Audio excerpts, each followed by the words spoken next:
7.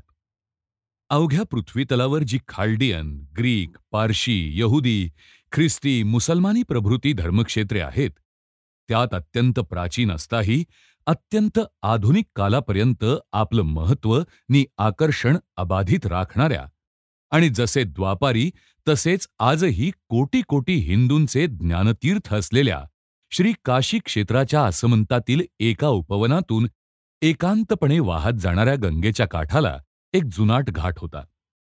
सन्निध वसती अशी नव्हतीच. एक लहानसं महादेवाचं ओसाड देऊळ आणि त्याच्यालगत काही बेलाची नि साध्या चाफ्याची जुनाट झाडे इतकाच काय तो त्या स्थलाचा ठेवणीतला अलंकार होता. एखादी महाराणी राजसभेतील सामंत नृपतींच्या, सेनापतींच्या, प्रधान मंडळांच्या मानसन्मानांना राजकीय थाटाने दिवसभर स्वीकारीत स्वीकारीत थकून गेल्यावर संध्याकाळी आपल्या अंतःपुरात येते, केस मोकळे सोडते, अलंकार वेश तितका उतरून ठेवते आणि अगदी साधे घरगुती पातळ पोलके तेवढे घालून एकांत उद्यानात मनमोकळेपणे फुलताटव्यातून फिरते तर फिरते, कोचावर पहुडते तर पहुडते.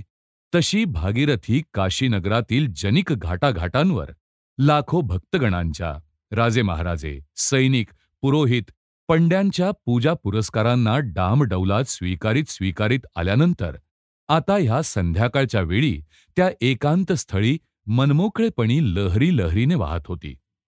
समोर आकाशात संध्याकाळच्या सूर्याने लाल गुलाबी रंगारंगांनी काठोकाठ भरलेल्या पश्चिम क्षितिजाच्या हौदातून रंगच रंग वर्षत, फवारीत, खेळत पश्चिम दिशेची नुसती रंगपंचमी करून सोडली होती. त्या एकांत स्थळी, त्या जुनाट घाटावर, त्या भागीरथीच्या सलिलसंथ पात्रात एक ब्राह्मण तरुण स्नानविधीचे मंत्र उच्चारीत त्या संध्यासमयी आपले सायं स्नान करीत होता. स्नानाच्या आधीच आपली वस्त्रे धुवून त्याने त्या शिवालयाच्या भोवताली असलेल्या चाफ्याच्या झाडावर वाळत घातली होती. स्नान होताच अंगावरील ओल्या पंचानेच त्याने सूर्यनारायणाला अर्घ्य दिले. मग ती अर्धीमुर्धी वाळलेली सुधूत वस्त्रे धारण करून त्याने काही बिल्वदले आणि चाफ्याची 4 फुलं तोडली. तो त्या महादेवाच्या देवळात गेला आणि शिवलिंगाला ती सद्भावाने वाहून हात जोडून मनोमन प्रार्थिता झाला. देवा, माझ्या मूर्खपणापायी माझ्यावर आलेलं किटाळ निरसून त्या राक्षसी योगानंदाच्या पंजातून माझी सुटका केलीस. त्या पाप्यांच्या संसर्ग दोषामुळे माझ्यावर दरोड्यांच्या नि मनुष्यवधांच्या झालेल्या भयंकर आरोपातून न्यायाधीशाने सर्वस्वी निर्दोष म्हणून मला जे सोडून दिलं ते तुझ्याच दयेचं फळ. त्या दुष्टांनी आणलेल्या गंडांतरातून निरपराधी असणाऱ्या माझा हा पुनर्जन्म झाला. तुझ्या न्यायीपणाचा लौकिक राखणारी तुझीच ही दया. पण देवा, न्यायी दयासुद्धा निपक्षपातीच असली पाहिजे, नव्हे का? तो घुटमळला. मग माझ्याहूनही अगदी निरपराध नि अनागस असलेल्या त्या कुमारीची दया आपणाला अजून कशी आली नाही? न्यायाधीशाने मला या भयंकर खटल्यातून निर्दोष सोडलं असलं, तथापि माझं मन मला एका दोषाविषयी सारखं खात आहे. माझ्या हाताने नकळत का होईना, पण मी मालतीला तिच्या घरी पोचवायचं सोडून त्या भलत्याच पत्त्यावर, तो पत्ता तिच्या घराचा नव्हे हे माहीत असता तिला नेऊन सोडलं. ती आत मजबरोबर चल असं म्हणत असताही अजागळ विश्वासाने तिच्याबरोबर त्या भलत्याच घरात गेलो नाही नि काही अंशी तरी त्या दुष्ट नरपशूच्या, त्या गुलाम हुसेनच्या हाती ती असहाय्य कुमारी सोपून देण्याच्या दोषाचा मी वाटेकरी झालो. कळून झालो नाही, पण जे मला कळायला हवं होतं, जे कळवून घेणं हे त्यावेळी मी अंगीकारलेल्या कामगिरीत माझं कर्तव्य होतं, ते करायला मी चुकलो. हा माझा निष्काळजीपणासुद्धा एक दंडनीय अपराध आहे. नैर्बंधिक अपराध नसला तथापि नैतिक अपराध तरी आहेच आहे. माझ्या नसत्या अपराधांच्या आरोपातून माझ्या पहिल्या नवसाला पावून माझी सुटका करणाऱ्या देवा, माझा मलाच जो घडला असं वाटत आहे, त्या ह्या असल्या अपराधाच्या दोषातूनही माझी सुटका कराल का? ह्या माझ्या दुसऱ्या नवसालाही पावाल का? एकतर त्या बापड्या मालतीची, त्या हिंस्त्र नरपशूंच्या हातून सुटका करण्याची संधी नि सामर्थ्य मला द्यावं, पण ते जवळजवळ दुर्घटच. ती कुठे आहे हे देखील कोणाला ठाऊक नाही. त्यात मी किती दुर्बळ यक्कश्चित. त्या निर्ढावलेल्या पाप्यांच्या सशस्त्र कपटाचारात सर्वथैव अपरिचित. तेव्हा ती संधीनी ते सामर्थ्य येणं मला दुर्घटच असलं, तर निदान देवा, तुझ्या न्यायी दयेचं सुदर्शन तरी तिच्या पाठोपाठ धाडून त्या दुष्टांना संहारावं, तिला आपणच सोडवावं. देवा, तू सर्व समर्थ आहेस. सज्जनांची संकट तू निवारतोस, म्हणूनच तुला दयासागरही म्हणतात. भक्तिगदगद वाणीने तो तरुण देवाला असे प्रार्थित असता त्याचं हृदय त्या शेवटच्या वाक्यानं भरून आलं. तू सर्व समर्थ आहेस. तू सज्जन संरक्षक नि परम दयाळूही आहेस. तन्मयपणे एक एक शब्द उच्चारत तो हात जोडून जो उभा राहिला, तो क्षणभर त्याचं मन अगदी निस्तब्ध निःशब्द होऊन गेलं. पण त्याच्या बहिर्मनाच्या सुन्नपणात, त्याच्या अंतर्मनात त्या वाक्यावर त्यालाही न कळती अशी काय चर्चा झाली कोण जाणे. पण त्याचा तो तल्लीन सुन्नपणा ओसरताच एक स्पष्ट शंका त्याच्या चित्तातून त्याला हटकीत पुसू लागली. देव जर सुजनांचं संकट टाळण्याइतका परम दयाळूनी सर्व समर्थही आहे, तर तो त्या निरपराध सुजनांना प्रथम तरी संकटात मुळी लोटतोच का? दुर्जनांना प्रबळ करतोच का त्या सुजनांचा अनन्वित छळ करण्याइतकं? सुजनांची कसोटी पाहण्यासाठी? पण मग देवाचं सर्वज्ञत्व ते काय उरलं? भक्त खरा की खोटा, ते दुष्टा हाती त्या भक्ताचे अत्यंत हाल हाल केल्या वाचून देवाला कळत नाही असं म्हणणं म्हणजे देवाच्या सर्वज्ञपणालाच नव्हे, तर परम दयाळूपणालाही भट्टा लावणंच नव्हे का? दरोडेखोरांपासून गावाचं रक्षण करण्याचं सामर्थ्य अंगी असताही, नि दरोडा पडणार हे माहीत असताही, जो अधिकारी प्रथम दरोडेखोरांना गावातील निरपराधी लोकांना यथेच्छ लुटू देतो, हाणमार जाळपोळ करू देतो, नि मग त्यांच्या केविलवाण्या हाकांना नि नवसांना पावून त्यांच्या रक्तबंबाळ घावांवर फुकट औषध लावायची व्यवस्था करवतो, अधिकाऱ्याचं ते दयाळूपण वाखाणण्याजोगंच म्हणायचं काय? का एकामागून एक उसळत येणाऱ्या ह्या शंकांच्या त्या अकस्मात महापुरात तो तरुण अगदी गुदमरल्यासारखा झाला आणि त्यानं त्यांचा तो लोट मोठ्या नेटाने बळेबळे थोपून त्यात बुडता बुडता आपलं चित्त त्यातून वाचवलं. पाखंड, पाखंड असं मोठमोठ्यानं स्वतःशीच म्हणत तो झपाझप येरझाऱ्या घालू लागला. त्याचं चित्त थोडंसं स्थिरस्थावर झाल्यावर त्यानं जणू त्या शंका विचारांनी मळलेल्या चित्ताला अक्षरशः प्रक्षाळण्यासाठीच गंगेच्या त्या पवित्र आणि शीतल जलाची आचमने केली. विचारांचा ओघ दुसरीकडे नेण्यासाठी सूर्य पश्चिम दिशेला खेळत असलेल्या रंगपंचमीच्या उधळपट्टीची तो शोभा पाहत राहिला. त्या लाल, गुलाबी, सोनकळी किरणांचे झोतचे झोत भागीरथी प्रवाहात खाली खोलवर प्रतिबिंबित होत होते. लहरी लहरीत ते रंग नाचत होते. त्या लहरी उंचावर फुटून त्यांचे सहस्रावधी तुषार उडताच चिमुकल्या इंद्रधनुष्याचा पाऊसचा पाऊस पात्रातील पाण्यावर पडून तरंगत होता. हळूहळू पश्चिमेच्या क्षितिजावरील त्या लाल, गुलाबी, सोनकळी छटा पुसट फिकट तुरळक होत चालल्या. तेजस्वी धुरंधर पुरुष नाहीसा होताच राष्ट्राचं जीवन जसं म्लान होतं, तसेच तो सूर्य त्या सोनेरी किरणसमूहांना निःशेषपणे सावरून अस्ताचलामागे अगदी नाहीसा होताच तो गंगेचा प्रवाहही रंगहीन, निस्तेज आणि मलिन दिसू लागला. एखाद्या सुंदरीच्या शरीरातून चेतना निघून जाताच तिच्यावर लगोलग प्रेतकळा येते, तशी पश्चिमेच्या मुखमंडलावर लगोलग काळी छाया पसरली. जे प्रफुल्ल ढग गुलाबांच्या परडीसारखे शोभत होते, ते झटपट आता कुजलेल्या पाचोळ्याच्या ओलसर ढिगासारखे दिसू लागले. अंधकाराच्या पकडीत गवसून सोनेरी पश्चिम अशी काळवंडलेली होताच पूर्वी तिच्या रंगाच्या खुलावटीत रंगून गेलेल्या ह्या तरुणाच्या आनंदमग्न स्मृतीही मावळून त्याच्या चित्तातही दुःखद स्मृतींचा काळोख पसरू लागला. 1, 2, 3, 4 हो, 4 दिवसांपूर्वीच ह्यावेळी मी त्या अलाहाबादच्या कारागृहातील भयाण एकलकोंडीत अंधकारात नि काय होईल ह्याच्या भयंकर चिंतेत चाचपडत होतो. माझ्या पायातील त्या बेड्या तुटून, निर्दोष सुटून आज मी त्या इथे मोकळेपणी, ह्या ताज्या मोकळ्या वायूला श्वासोच्छ्वासीत आहे. पण मालती, अरे रे, ही गुलाबी पश्चिम जशी त्या अंधाराच्या पकडीत सापडताच काळवंडून गेली, तशीच ती सुंदर किशोरी त्या हिंस्त्र राक्षसांच्या तावडीताच काळवंडून गेलेली. केस अस्ताव्यस्त विखुरलेली, भीतीनं जिचं सारं हसू ठार मारलं आहे, नि म्हणूनच चिंतेची प्रेतकळा जिच्या तोंडावर पसरली आहे, अशी कुठेतरी पडलेली असेल. काही काही तर्कसुद्धा करवत नाही ती त्यांनी पळवून कुठे नेली असेल ह्याचा. तो उठून घाटावर इकडून तिकडे फेऱ्या घालू लागला. त्याला प्रथम गेल्या कित्येक दिवसांच्या सवयीने भास झाला की पायात बेड्या आहेतच. बोलताना त्या आवरून धरण्यासाठी त्याचा हात कमरेखाली चाचपडू लागला. मग आपण सुटलो, बेड्या तुटल्या आहेत, तुरुंगाच्या कोठडीत आपण नाही हे आठवून मनाशीच तो हसला.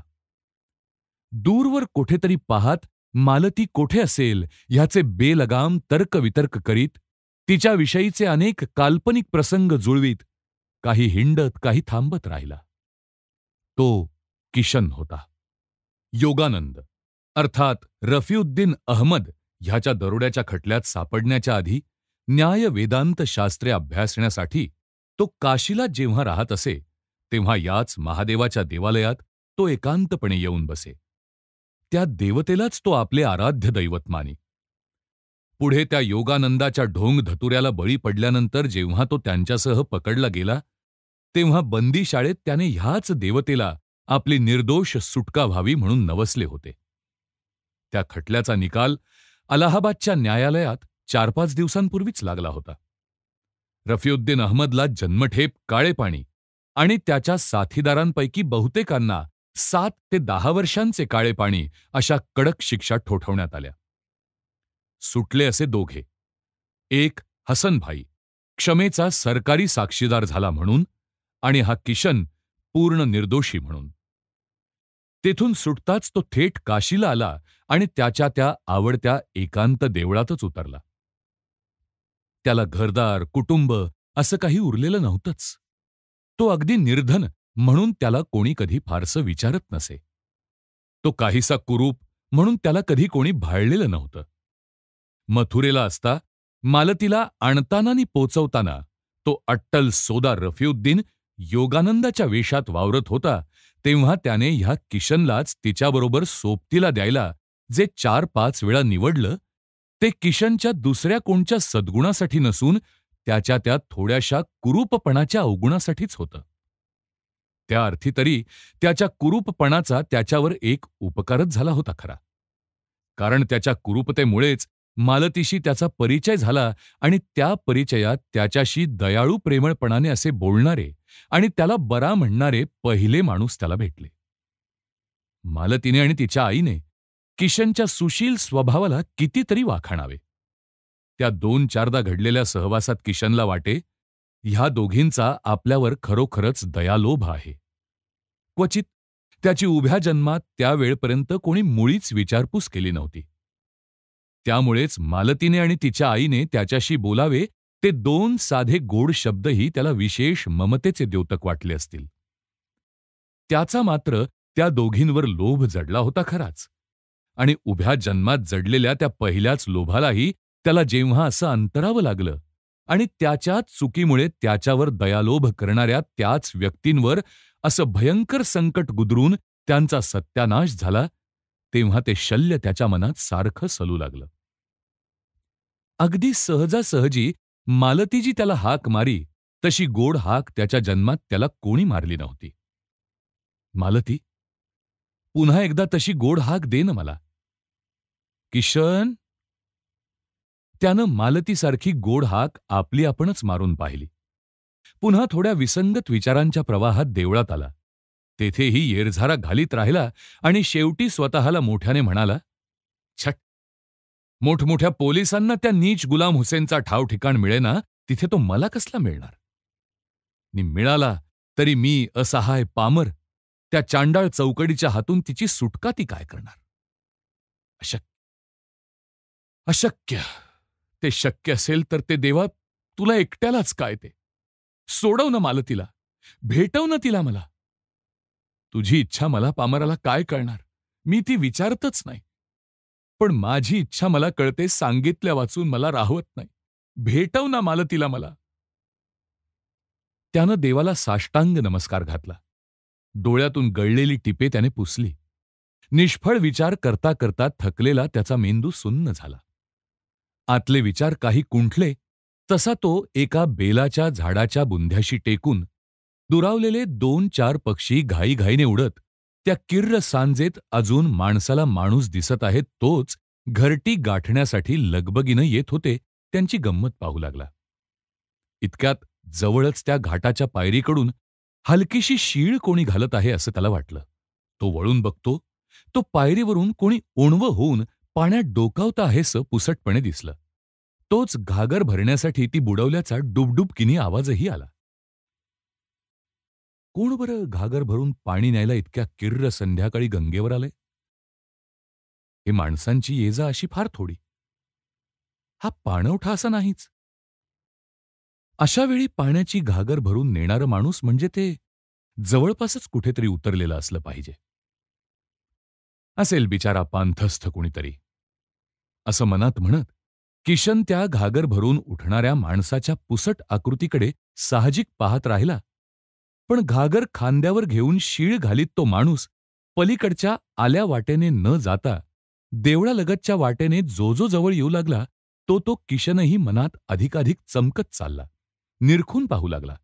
बेलाच्या आड आड लपत गेला आणि करमणूक म्हणून तोंडानं शीळ घालीत खांद्यावर घागर घेऊन जाणारा तो मनुष्य देवळाजवळून पायवाट चालत आपल्या नादात थोडा पुढे जाताच किशन संतापाच्या, भयाच्या आणि काहीशा आनंदाच्या भरात पुटपुटला. हाच, अगदी निश्चित, हाच तो गुलाम हुसेन.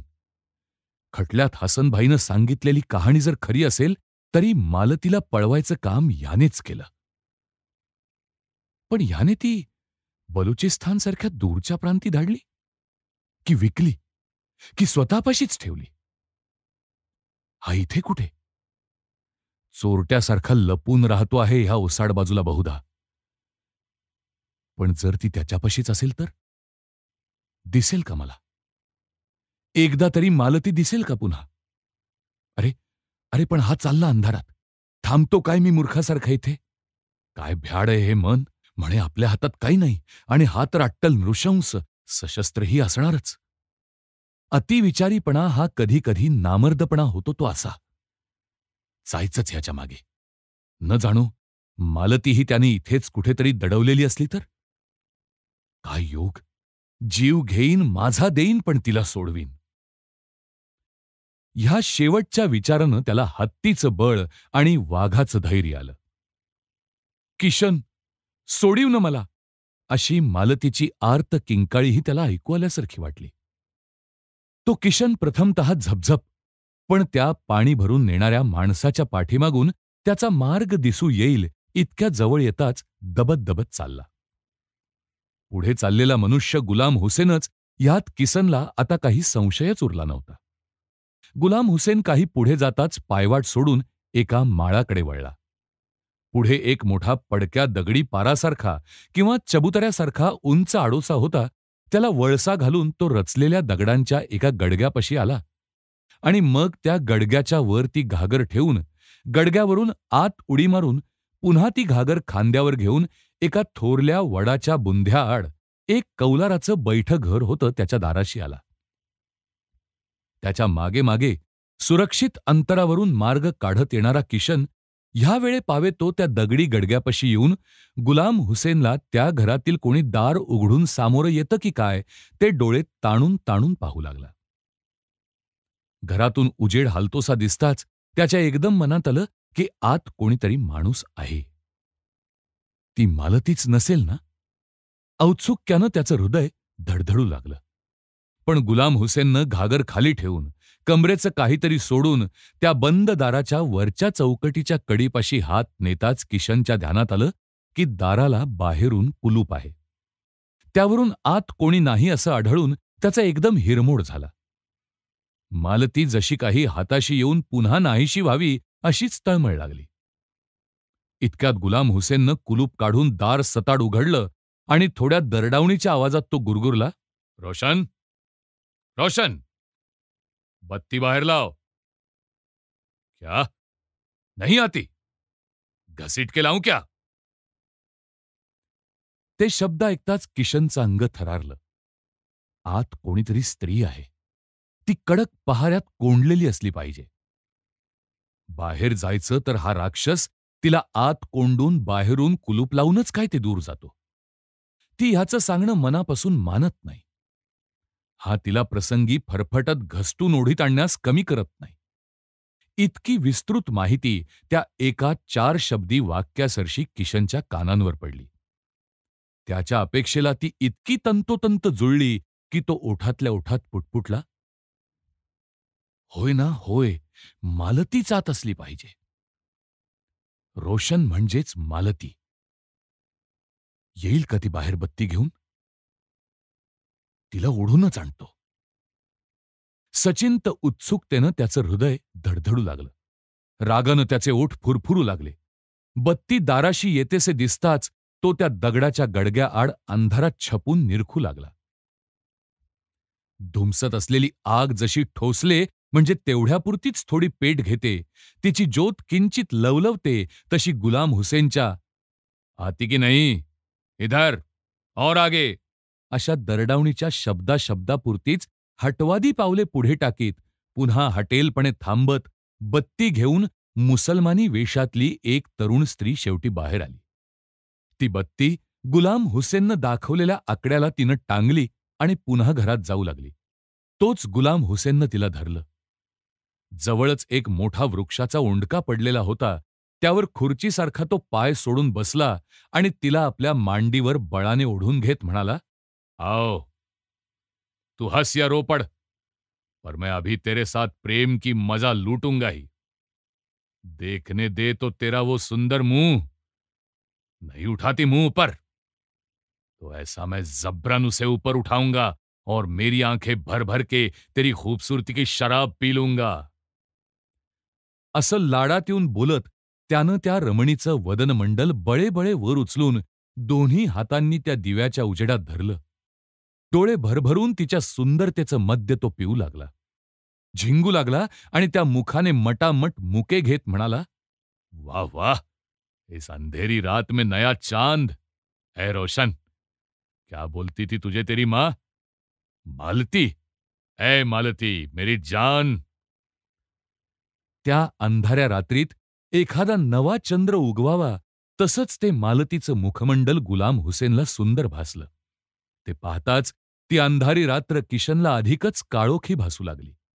त्या दिव्याच्या प्रकाशात उचलून धरलेलं ते तिचं मुखमंडल स्पष्टपणे दिसताच ती मालतीच हे किशनला निश्शंकपणे कळून चुकलं. आणि ज्या मालतीला एखाद्या सोन्याच्या ताटात गुंफून ठेवलेल्या पूजेच्या शुभ्र आणि पवित्र फुलमाळेसारखी त्यानं मथुरेला पाहिली होती, तिलाच त्या ओंगळ आणि अडदांड हलकटाच्या मांडीवर घाण चिखलात पडलेल्या निर्माल्याप्रमाणे तशा किळसवाण्या दुर्दशेत पाहताच त्याच्या डोळ्यापुढे एकदम अंधेरी आली. "मालती, तुझे मेरी बोली समझती नहीं? अच्छा, मैं तेरे टूटे फूटे मरेठी में बोलतो. सुन, तू ऐसी दुख में का? तुझी माँ तुला आठवते? इसलिए तू अब तक दांडगाई करते, अशी रडते, मला झिडकारते.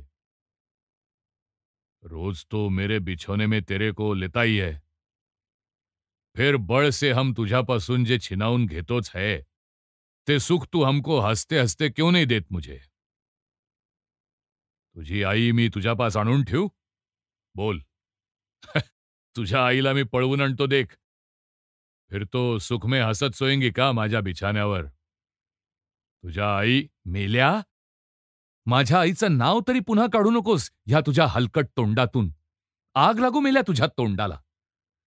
संतापाने त्याच्या हातांनी वर उचललेलं आणि आता रागाने रडकुंडीला आलेलं आपलं तोंड तिनं एका हिसक्यासरशी सोडवीत मालती जो डोके खाडकन फिरवायला गेली तो तिच्या डोक्याचा तडाखा गुलाम हुसेनच्या हनुवटीला बसून त्याच्या दातांच्या कवळ्या एकमेकांवर अशा कचकल्या की त्याच्या डोक्यात झणझणून कळच उठली. त्याने संतापाने मालतीच्या गलात ताडदिशी एक चपराक हाणली आणि तिला जी ढकलून दिली ती भुईवर धाडकन पडली. राक्षस!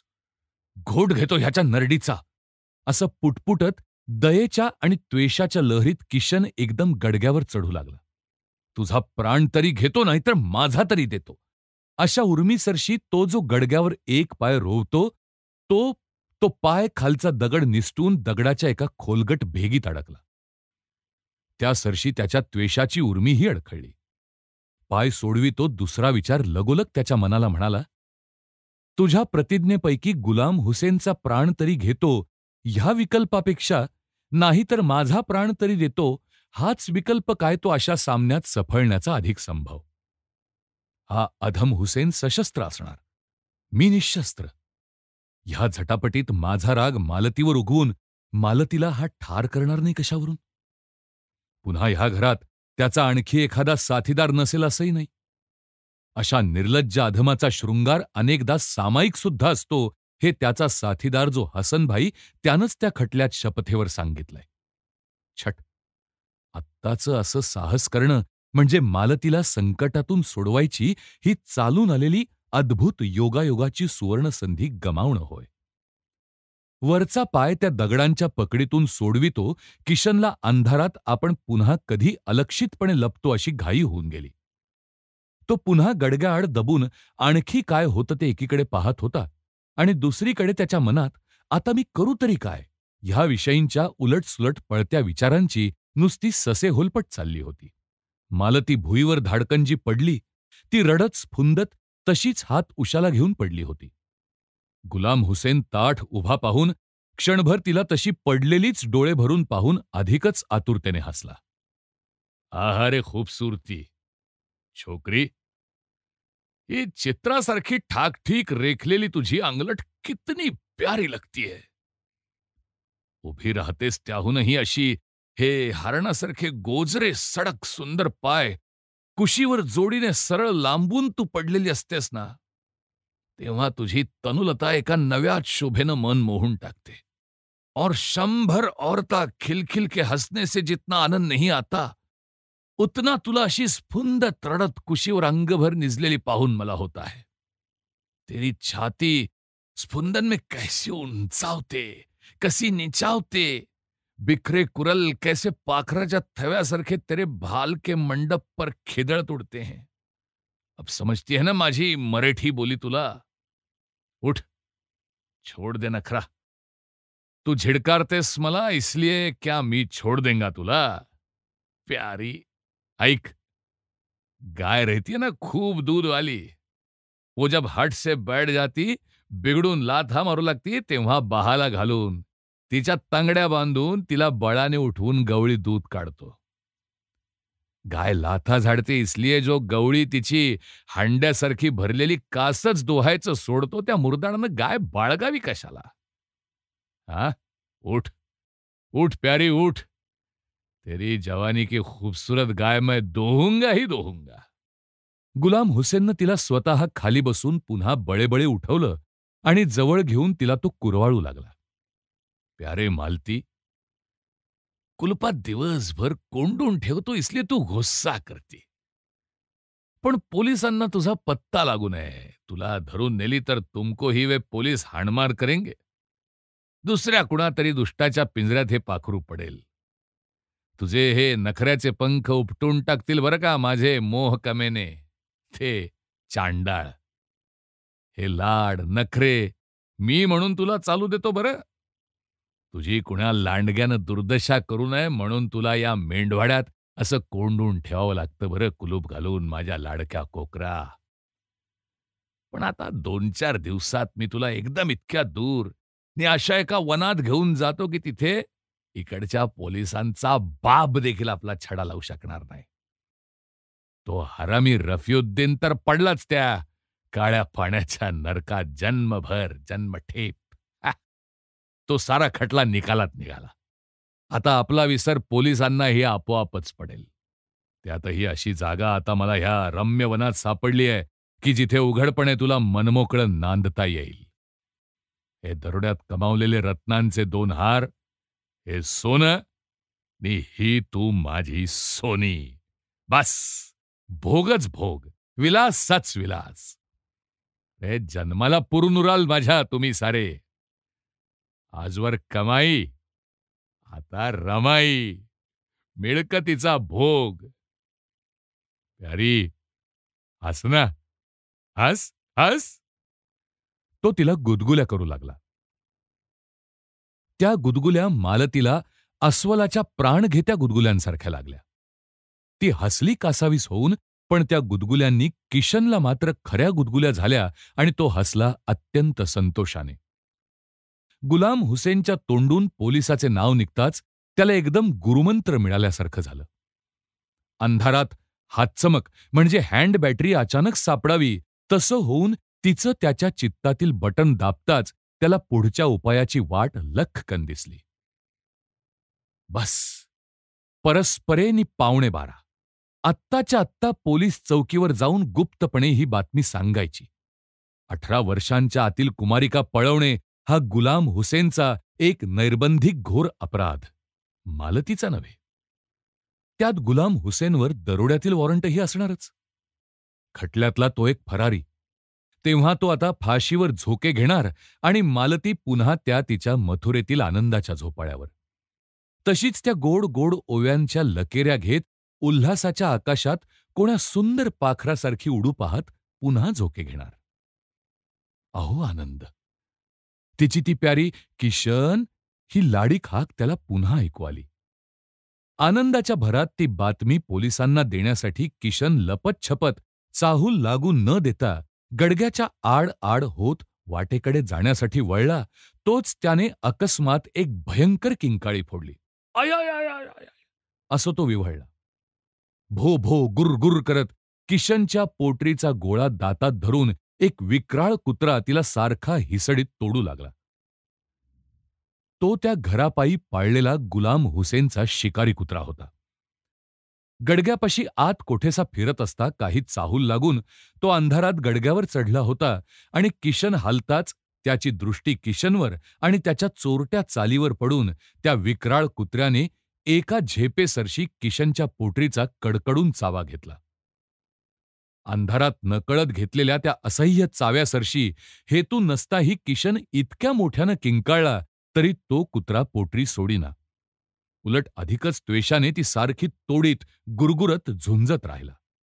कोणीतरी गडग्यापाशी अशी मोठी किंकाळी फोडलेली ऐकून तो कामातूर गुलाम हुसेनही चमकला. होय ना होय, ह्या आपल्या भांडकुदळ कुत्र्यानेच कोणा वाटसरूला अंधारात लोळवलं असलं पाहिजे असं ध्यानात येताच आपल्या त्या चोरट्या वस्तीपाशी कोणाचाही गोंगाट होऊन तिकडे लोकांचं लक्ष वेधावं हे संकट त्याला नको असल्यामुळे ते प्रकरण झटपट सामोपचारानं विझवून टाकण्यासाठी कंदील तेवढा घेऊन आणि मालतीला घरात जा म्हणून सांगून गुलाम हुसेन धावत धावत गडग्यापाशी आला. तोवर किशनने गडग्यातला एक दगड काढून त्या विक्राळ कुत्र्याच्या डोक्यावर घातल्यामुळे पोटरी सोडून विव्हळत तो थोडा हटला, पण पुन्हा थोडी चाल करून भुंकत गुरगुरत किशनचा दुसरा चावा घेण्यासाठी झुंजत राहिला. किशनच्या फाडलेल्या पोटरीतून रक्ताची धार वाहत होती. असह्य वेदना होत होत्या. हलण्याची सोयच उरली नव्हती. गुलाम हुसेन जवळ येताच किशनने बतावणी केली. मी त्या अंधारात दिवा पाहून रात्रीपुरता आसरा मागायला आलो, तो तुमच्या ह्या पिसाट कुत्र्यानं जीव घेतला. आयाई ग, आयाई. कळू नकोस, ओरडतोस कशाला असा? गुलाम हुसेन प्रकरण विझवावं म्हणून समजूत घालू लागला. तो पिसाट कुत्रा जरी माझा असा पाळलेला नाही तरी मी तुझा घाव बांधतो. नीज इथे या घरापाशी रात्रभर, नी पहाटेच मार्गाला लाग, नाहीतरी इस्पितळात जा. गुलाम हुसेनला हे प्रकरण अधिक बोभाटा न होता मिटवायची त्यातल्या त्यात हीच तोड सुचली बरी वाटली.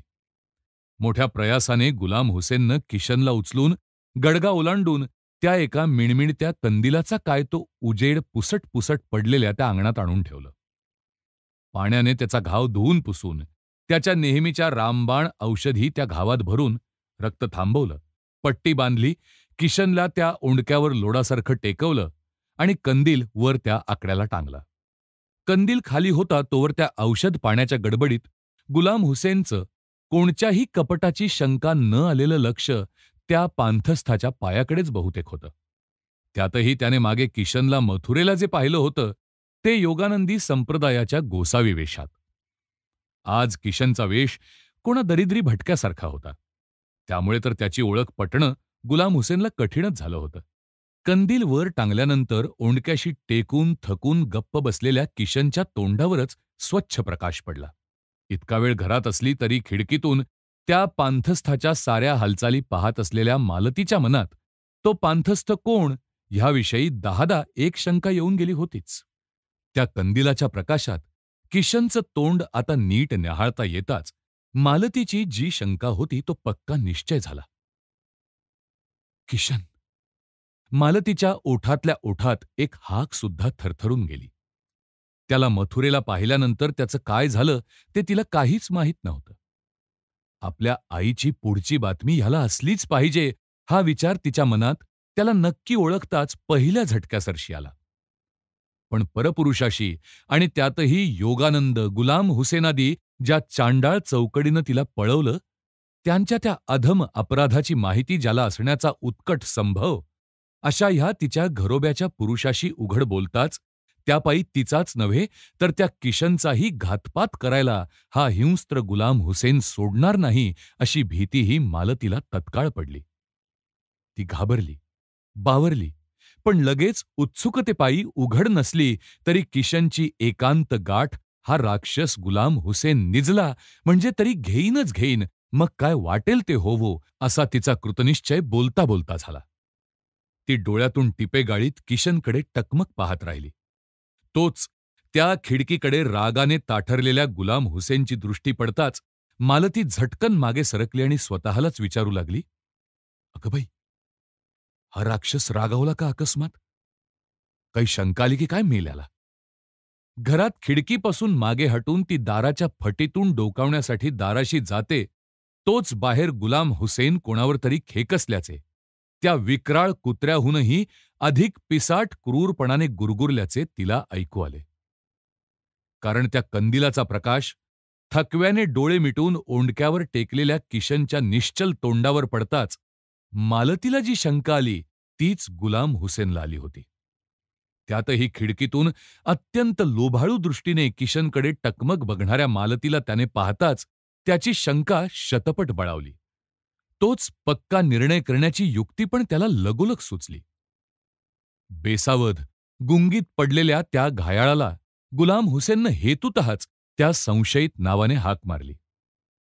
"किशन, किशन." किशन दचकून जागला आणि आपल्या नावाची ओळख पटवायची नाही हे ध्यानात येण्याच्या आधीच उत्तरला, "ओ." "अरे हरामखोरा, पकडला गे नाही तुला? छद्मी वेशानं नाव चोरून इथं टेहळणी करायला आला होतास काय? किशन, बोल."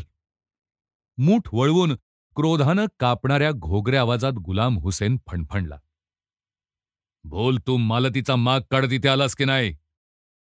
नी तो पाजी हसन भाई तुम्हीच विश्वासघातकी सरकारी साक्षीदार नाही का कोर्टातले? आ? माझ्या गळ्याला तात देऊ पाहता काय? काफर, बेईमान." "तुझा बाप बेईमान, तुझ्याशी इमान?" किशन त्वेषासरशी उठून उभा राहिला. "सुरा भोसकून तुझं पोटार उपसलंच समज मी. माझा सुरा, सुरा." ओंडक्यावर गुलाम हुसेननं पाहिलं. सुरा नव्हता तिथे. तो घरात खाटेवर उशागती आहे असं त्याला आठवलं. आत दाराशी उभ्या असलेल्या मालतीलाही तेच तात्काळ आठवलं. तिने झटपट खाटेवरचा सुरा काढून अंगावरच्या कपड्यात तो आपल्या कमरेला लपवून ती एका कोपऱ्यात जाऊन उभी राहिली.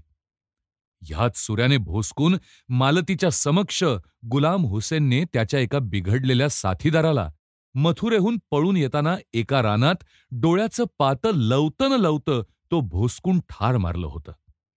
तसाच आता किशन मरणार म्हणून ती भयाने थरकापत होती, रागाने बेछूट होत होती. तोच सुरा घेण्यासाठी गुलाम हुसेन दार ताडदिशी उघडून आत घुसला. मागोमाग किशनही त्वेषाने आत घुसून गुलाम हुसेनच्या कमरेला मगरमिठी मारीत भयंकर हिसका हिसकीत त्याच्यासह खाटेवर पडला. शीर कापून टाकलेले कबंधही रणत्वेषाने थोडा वेळ तरी रणात झुंजतच चालते. किशनला त्याच्या दुखावल्या पायाचे भान सुद्धा नव्हते. मालतीलाही त्या जीवावरच्या संकटात विचार असा उरलाच नव्हता. भान असं नव्हतंच. जी उर्मी उठे ती उठे. किशनच्या नरड्याला गुलाम आणि गुलामच्या नरड्याला किशन पकडीत सोडवीत ते दोघेही खाटेवर पडताच, "आण, आण!" गुलाम हुसेन ओरडला. "मालती तो सुरा आण!" त्या सरशी मालती सुरा उपसून धावलीही. पण एवढ्याशा सुऱ्याने धिप्पाड माणूस मरेल तरी कसे, अशा त्या बेभान अवस्थेतही एका बळकट शंकेनं ती थांबली. कसं म्हणजे काय? भ्याड पोरी, तुझ्या समक्ष त्या साथीदाराचं पोतडं ह्याच सुऱ्याने गुलाम हुसेनने एका भोसकी सरशी बाहेर उपसलं नाही का? तिचंच मन तिला फटकारतं झालं. "आण, सुरा आण!" गुलाम हुसेन एक हात लगदालगदीतून पडल्या पडल्या सोडवीत आणि उंच करीत मालतीवर पुन्हा ओरडला. "घे, घे, हा घे सुरा!" असं दात ओठ खाऊन किंचाळत ती पिसाळलेली मालती सुरा उपसून धावली आणि तिनं किशनला दाबून धरणाऱ्या पण किशनच्या पकडीत खाटेच्या कोपऱ्यावर उताणा होऊन पडलेल्या गुलाम हुसेनच्या अघळ-पघळ पोटात तो लांब तीक्ष्ण सुरा भस्कन बळाने खुपसला. किती सहज तो आत गेला. त्या बेभान त्वेषातही मालतीला हसू आलं. उगीच मी इतक्या बळाने खुपसला तो खोळ्यासारखा. अर्ध्या बळानेही तो आरपार जाता. आ! अशा 2-3 भयंकर डुरकाळ्या फोडीत गुलाम हुसेनचा धिप्पाड देह धप्पदिशी खाली पडला, तो पुन्हा काही उठला नाही. आपल्याच धो-धो उसळणाऱ्या रक्ताच्या डबक्यात त्याचा प्राण बुडून गेला. मेला, ठार मेला. किशनने टाळी पिटली. किशन? पण आता पुढे काय? किशनच्या डोळ्यांकडे टक लावून मालती थरथर कापत उद्गारली. पुढे? मालती, पुढे बेभान, रक्तपाताची नशा चढलेली, विचार खुंटलेली ती दोघे क्षणभर नुसती एकमेकांकडे दृष्टीला दृष्टी भिडवून परस्परांकडे पाहत राहिली. चहूबाजूंना रात्रीचा काळोखच काळोख दाटला होता.